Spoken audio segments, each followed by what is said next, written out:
The business world has changed, and there's likely no going back to normal. It means most of us will be working in home environments or much different places than a traditional office. And that means cybercriminals are rubbing their hands with glee at opportunity. Vulnerability to them means money, disruption, even chaos. Every one of us needs to waken up to the threat that we face and take cybersecurity action now. So your need is likely to go far beyond the weak provision of, say, free security software, or even the big names. They all can be vulnerable. You need something more. That's why today I'm delighted to invite you to meet the CEO and founder of cybersecurity company Black Dice. Welcome, Paul Hague. Nice to see you, Paul. Hi, Malcolm. Nice to see you. Good afternoon. I love the flowers behind you. You're winning. You're on second award for best backdrop, by the way. Especially for you. Right. Okay. So tell me, what is Black Dice, and who do you sell your service to? Okay, we're a cyber defence business and network insight solution. So we sell our services to telecoms operators, broadband telecoms operators, and we give them solutions and services to help them keep their customers' devices and broadband and Wi-Fi networks safe. Okay, I got you now. So why is Black Dice necessary? Don't we have enough protection paying for, say, one of the main brand names? Yeah, it's a really good question. It is one that we get asked quite often. I think one of the key differentiators is that we're not talking about just antivirus. Antivirus tends to be after the fact. So something has happened and antivirus is there to try and cure it, if you like. And we see ourselves more as a vaccine. So kind of a machine learning environment where we can start to bring in lots and lots of data sources and predict when attacks are likely to happen and occur. And that allows us to provide operators with that kind of insight and the tools to identify problems on the network edge nice and early. And to be honest, without this and just the reliance on the kind of traditional antivirus side of things, operators and broadband customers, their networks are really left pretty much wide open, to be honest. Wow, yeah. But surely it's the big wealthy companies that cyber criminals are after.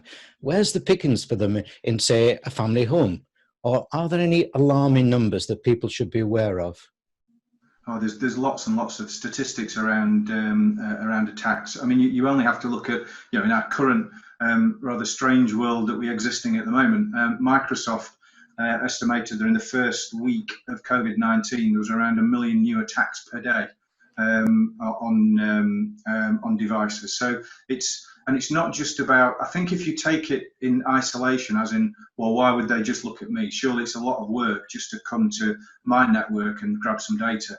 But the point of this is that there's a network effect. So if they're doing it to you, they're doing it to me. They're doing it to the next person, the next person, the next person. And that multiplies and multiplies into the millions of people. So one lot of banking details is probably not really worth a great deal. 1 million or 2 million sets of banking details. Now we've got something that we can do something with. So I think it's I think if you look at it from a point of view that whilst it looks statistically insignificant on its own, when you multiply that up with the network effect, it becomes a real incentive for hackers to gain access to these kinds of networks. And the other thing to come on top of that as well is that once they're into that network, then if you are working at home, they've then got the potential capability to start looking at how they get into that corporate network after that. So there is also a knock-on effect to these kinds of things. Wow, quite frightening, isn't it? So in layman's terms, where are the key points of vulnerability in, say, a new typical work from home business and a family home in general? The routers, the all family access?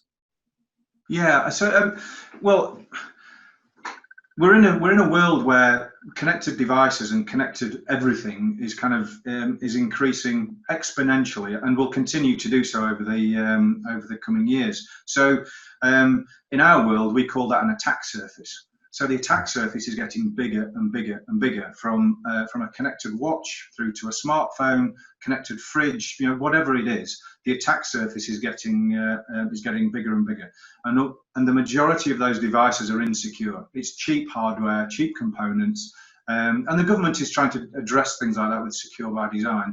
But they are cheap pieces of kit. And so you've got insecure devices. You've got routers that aren't necessarily secure and are enabling malware infiltration throughout the network.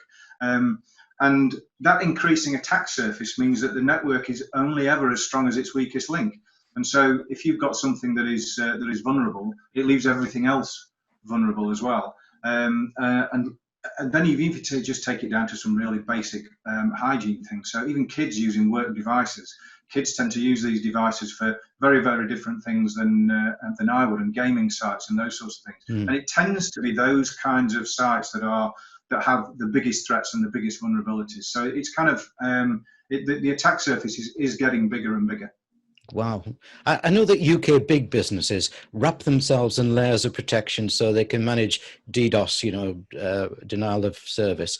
But do you think UK small businesses who are now having to manage a remote workforce understand the dangers? I really do feel for small businesses who don't have the kinds of expertise that we do. And those small businesses have been vulnerable for quite a while. And I genuinely don't think the understanding is there. I think it's limited, let's say. So we get to, I've installed antivirus and therefore I'm fine. Or I've installed a basic firewall and therefore I'm fine. And that's not the case. SME cybercrime last year, or the effects of cyber attacks, it was something around £14 billion. Which is a huge number. It's a huge number, and lots of that can be prevented. And I do feel for small businesses, because quite a lot of what we do in the past has been an afterthought, and now it's kind of front and center. These are key issues. And again, feeling for those small businesses, because now they're coping with not just those issues, but now they've got an issue of a distributed workforce. And how do we cope with that as well? And I think it's going to be an increasing problem. Okay. Look, to even intelligent people, IT and especially cybersecurity is a foreign language. And I guess many would opt out of action because of that. How does Black Dice overcome this hurdle for customers? Interesting. So we don't ask customers to install anything. So when we work with a network operator, a broadband operator, our software is installed in either the router or the gateway.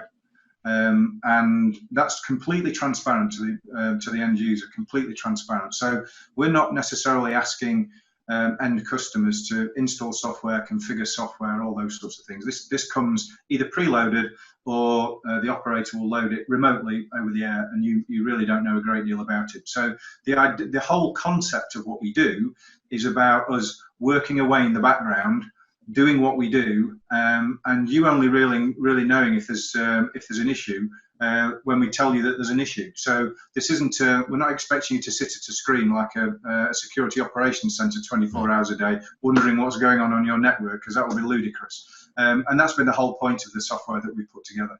Okay, I understand now. Okay, so I see the value of Black Dice, but how safe is my business and family data with you? After all, clouds can be anywhere in the world, can't it?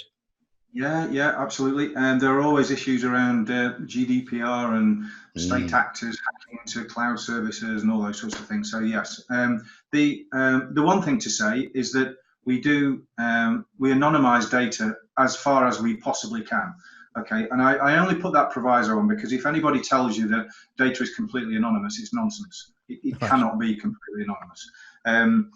Our side might be anonymous, but there may well be key triggers in there where you bring in a superset of data and suddenly you can kind of see what's going on. But the other point to make is that we don't keep sensitive data. We're not interested in keeping your banking details and your home address and all that kind of stuff, which is sensitive information. We don't keep that.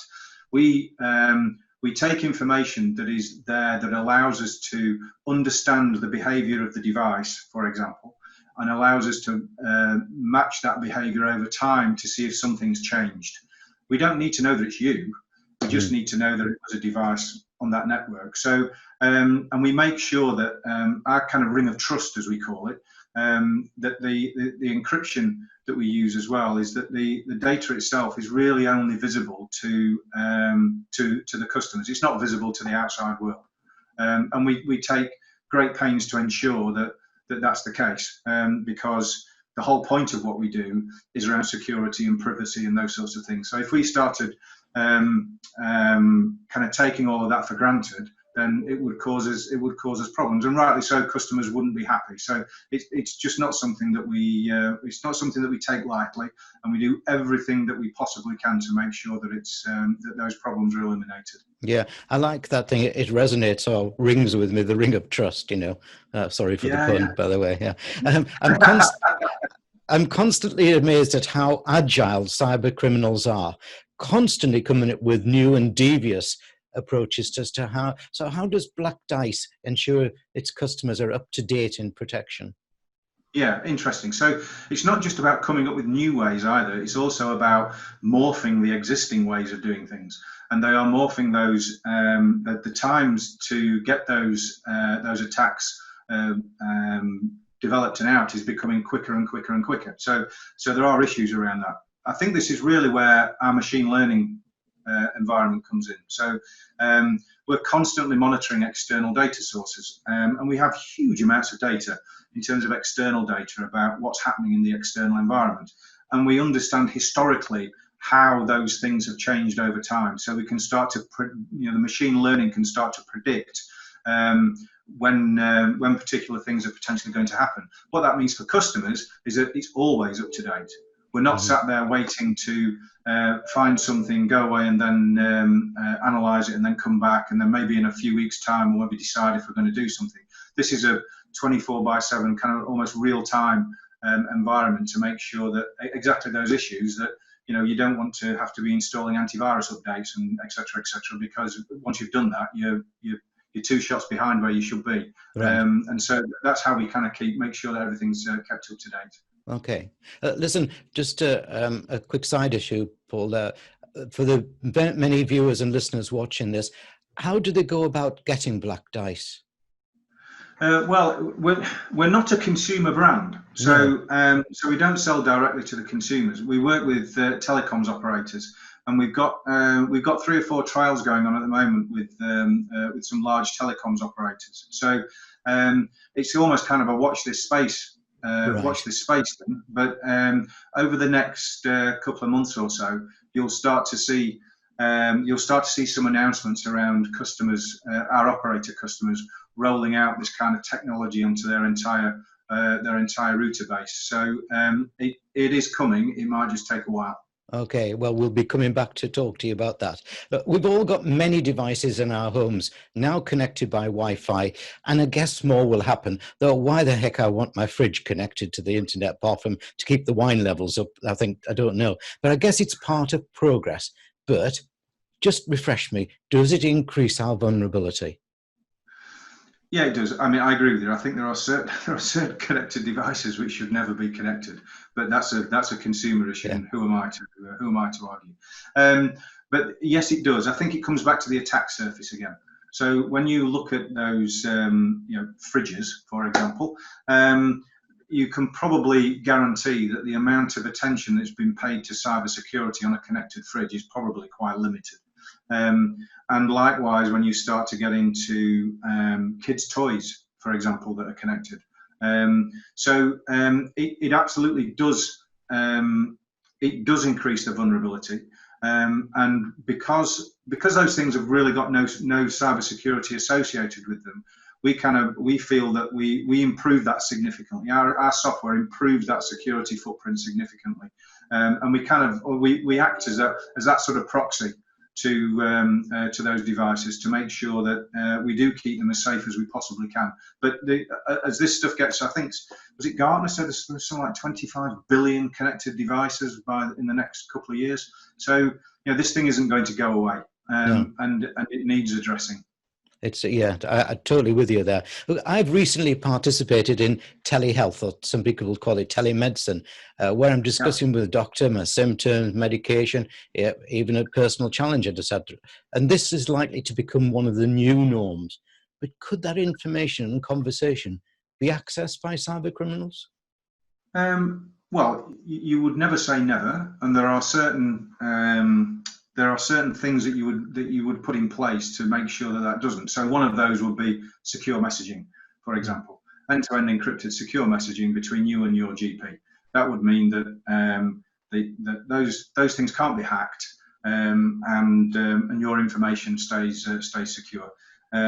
Maybe VPN connections when you're passing information across. Secure email messaging if you're passing pictures and those things across. So there are things that you can do to make sure that your interactions remain safe and secure.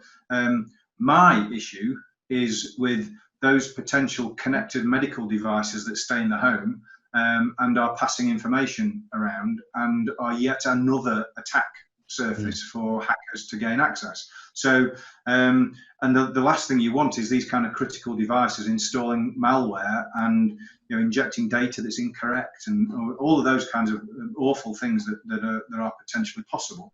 And we think, again, with our machine learning solutions and the software that we have, we can keep those devices safe.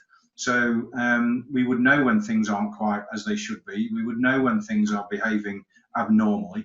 And so I think those two things together, in terms of that secure messaging and secure interaction, and then the kind of security proxy that's keeping those devices secure, I think that's an environment where you can be reasonably comfortable that it's as secure as it can be. Yeah. Paul, I'm really impressed with Black Dice, and congratulations what you've been doing. So here's my three, I'm granting you 3 wishes now. Very good, Mother Time. What are your 3 wishes for the future of cybersecurity? Okay, so right, if I'm going to rub my genie in a lamp, I think there are 3 key bits. So I think cybersecurity needs to stop being an afterthought. Okay, it's critically important, and it's key to any connected thing that you have. That the security implications for those are thought about in advance. Really, really important. The second one is about cyber hygiene, and I really do think it needs to be taught at an early age, at a really early age in schools, to make sure that the young people of this world, the young adults of this world, understand what it means to stay safe online. They understand what a digital footprint is, we kind of said the 3 wishes. Once their digital footprint genie is out, you can't take it back. So it's understanding those kind of hygiene things. And a really big one for me is we have to somehow find a balance between national security and individual privacy. We have to find a balance between that, because we can't have it tipping one way or the other. And there needs to be significant discussion around that going forward. Excellent. Paul, I've got a new phrase to my lexicon now: cyber hygiene. I love that. Grandchildren come around later on, they're going to get the cyber hygiene. Yeah. Well, there you go. Black Dice, thank you very much indeed for a very informative, sometimes alarming interview. Thank you. You're more than welcome. Thank you very much.